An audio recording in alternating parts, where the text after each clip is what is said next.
Rolandas Mackevičius, aš jeigu ką, parašai. Ezoterika. Matęs, kaip sudarinėja horoskopus. Liko 15 minučių. Greitai visi paimam po vieną, parašom.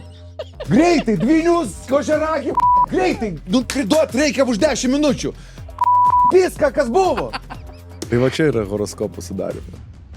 Melą deginanti ugnis tik didės ir plėsis. Deginsime ne tik tuos, kurie bando sugriauti valstybę, bet ir pradėsime deginti įvairaus plauko, būrėjų, šarlatanus. Beveik visos kilmės parazitai valosi iš mūsų organizmo, onkologiniai parazitai. Daviau žmogui, pabandyti, jis iškart pašoko, iškart momentaliai skausmas dingo. Aš esu kategoriškai piktas ant tokių žmonių, kurie bando per savo, pavadinkim taip, ezoterinius sugebėjimus kažką pasodinti ant skaitliuko. Labai daug yra susijusių dar dalykų su rusiška dezinformacija. Visa šita banga, kurie eina koja kojon visą laiką. Tai dar ir šitas žanras prisiplaka. Ir man nelimpa viso Šaraškino kontoros, bet aš labai ilgą laiką stebiu mūsų lietuvę, Redą. Yra žmonės, kurie sugalvojo, kad jie turi ypatingų galių ir davai mes čia kartu darom biznį. Aš dabar tave pareklamuosiu, nes aš turiu daug sekėjų. O tu man nuo kiekvieno kliento duosi atkatą. Vat čia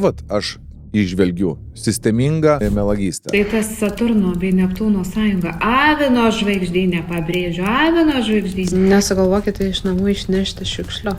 Išsineškit čia. Nu žiūrėk, dėl šiukšlių aš pritariu.